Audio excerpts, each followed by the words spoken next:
Hi, I'm James Shillinglaw, and I'm here with Jade McBride, who's president of Ted Turner Reserves. Now, you may recognize the first two names there, but Ted Turner Reserves is a group of really luxurious resorts and hotels out in the New Mexico area. It is really luxury travel, and I haven't been there yet, but I'm hoping to soon. But we're going to talk to Jade about those resorts, what's going on, what's new, and you're going to find out about a whole lot more on Insider Travel Report.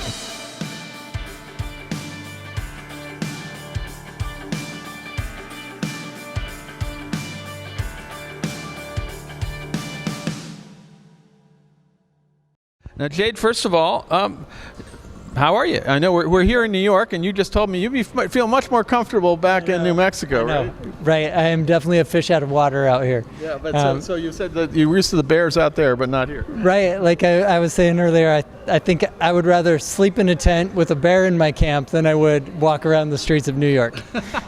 Well, some days I feel the same way. But now let's talk about Ted Turner Reserves, because obviously this was a group of resorts that Ted Turner created, right? That he selected. Tell us about it. When was this founded by Ted? So Ted's actually owned most of these properties for decades. But in the first few decades, he spent all of his time and money on the conservation work that's been happening on this land. So he's been restoring the ecosystems, healing the forests and the soil and the rivers and the endangered species back. So he was sustainable before it was hip, right? Yeah, long before it was hip. It's really interesting how some of these words that we use today, like regenerative, have been in Ted's vocabulary for 30 years, but for the rest of us, we're just hearing them for the first time. Now, it is interesting how it is. I know I've heard of, and I've seen presentations of your company a few times. They look marvelous. Now, how many properties are there? So there are 4 properties that we currently have guest operations on. The Vermejo property is in northern New Mexico. That's about 4 hours south of Denver. And then in southern New Mexico, the Armendaris and Ladder reserves are about 2 hours north of El Paso or 2 hours south of Albuquerque. And then this really cute hotel called Sierra Grande is right in between those 2 southern New Mexico properties. And roughly how many rooms on each one of these places? So Vermejo has about 38 rooms, so you think of that a little like a guest ranch type of facility where you've got some rooms that are great for couples, lodge rooms, and then it also has like 3-bedroom, 4-bedroom, 5-bedroom cottages, so really great for families or small groups. When you get down to southern New Mexico, it's a little different. The Sierra Grande has 18 rooms, and that is a hotel that sits right on top of a natural hot springs. You stay there, and then you do like a la carte tours and activities on the 2 properties. Okay. But you can also stay out on the 2 properties in Ted's house. So we have a 4-bedroom hacienda on the Armendaris, and that comes with a private chef and a private guide, and you have sort of a custom-created itinerary, and you can do the same thing if you stay out on the Ladder in the country house. Wow. Same thing, 4 bedrooms. Private chef, private guide. Not a bad life at all in terms of. Now, you mentioned earlier, the focus really is on sustainability, the ambiance. I mean, but what is the ambiance of these properties? You know, there's a sort of casual kind of feeling when you arrive, but it's a unique, authentic kind of personality. Like, these are exactly how they were supposed to be from the nature. So it feels kind of like stepping back into in time. One time Ted said to me, I'm not a cowboy, and I want my properties to be like they were before the West was won. And just because of the way that the ecosystems have been restored, it does feel a little more like stepping back into time than it does the sort of cowboy era. No, so that's the era. But the other thing is, you managed to be sustainable while at the same time delivering kind of what a luxury experience is. Well, I came up through and lots of advisors would know this, I came up through the Aman Resorts brand, and that's where I cut my hotel teeth. And so for me, actually luxury and sustainability are actually the same thing. And I use this example all the time of, would you rather get your would you rather get your water in a nice glass, or would you rather get your glass of water in a plastic bottle? Right. One is luxury and the other is not. Right. The sustainable option is certainly get your water out of the glass. And so for me, it's easy. I see it all over the place. Sustainability actually is luxury. No, and I totally agree, and it has become much more synonymous. In fact, I think the first time I saw a presentation by Ted Turner Reserves, it was at a Virtuoso panel conference on sustainability, where they were one of the featured suppliers.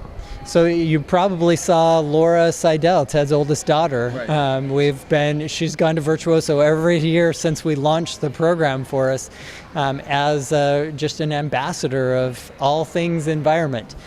She's a fabulous spokesperson for the planet, and she's here with us. No, and I really thought she gave an amazing presentation, and I talked to her afterwards, so it's the first time I really got a chance to understand it. I'd heard about them, but I didn't quite understand them. Now, when you're a guest out there, what do you do? What are the activities that you do at these places? Well, we built the activity packages really with the focus of getting people out into nature. So we tried to create as many different reasons or excuses to get you outside as possible.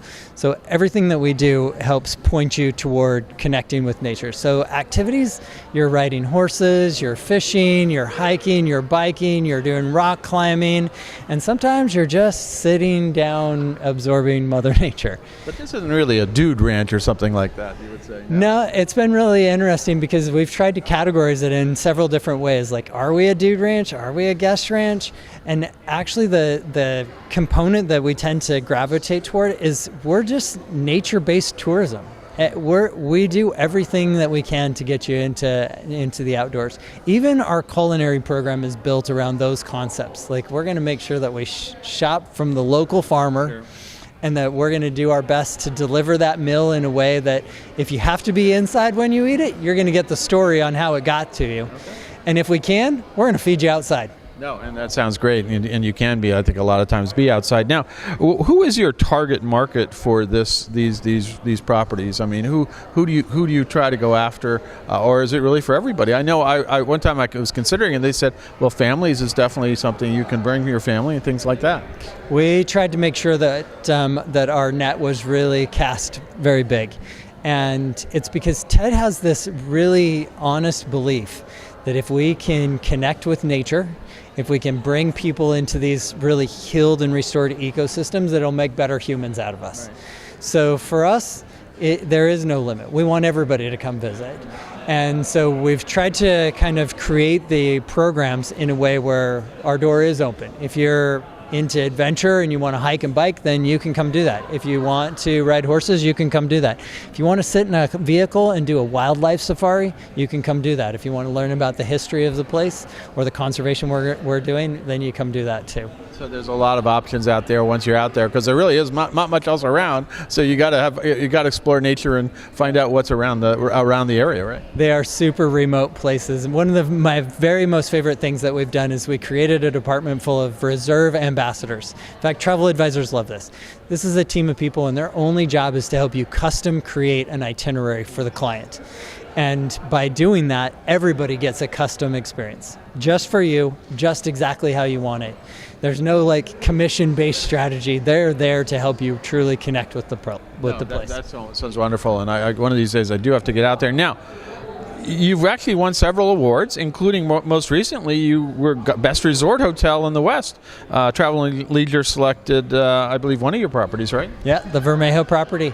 It's exciting. It's really fun for me because I've had this opportunity to watch the evolution of our properties over the past 6 years as we kind of prepared for the launch of Ted Turner Reserves in 2019 and then to today. So to get that recognition's really special.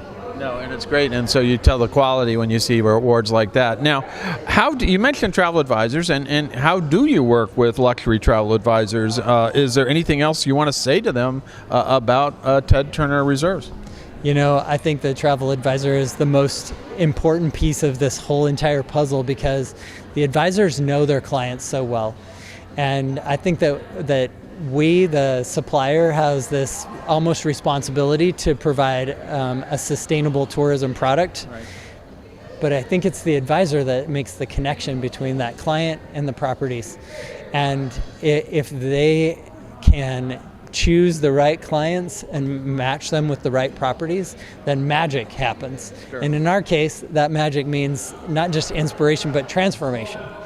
Absolutely, yeah. That and seems so- like that transformation for your clients who discover this, and I assume you have a pretty high repeat factor of people coming back after a while. It's working. Obviously, it's working by the recognition from Travel and Leisure.